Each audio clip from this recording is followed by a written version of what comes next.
Hello, this is Michael at SkipperBud's in Bay City. Today we have a 2005 Tracker V-16 aluminum fishing boat.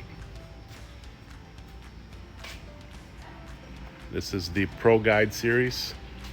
It's got a walk-through windshield.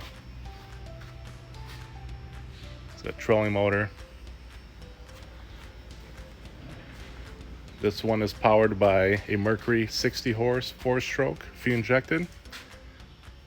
That does run very well.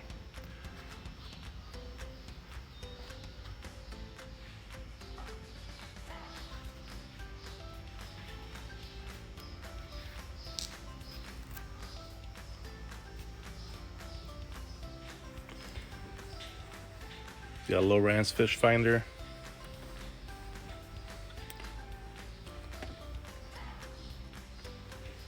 Does have ropes and anchor.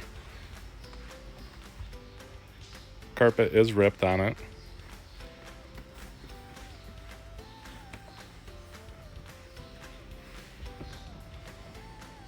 If you have any questions, please call Michael at SkipperBud's in Bay City. Thank you.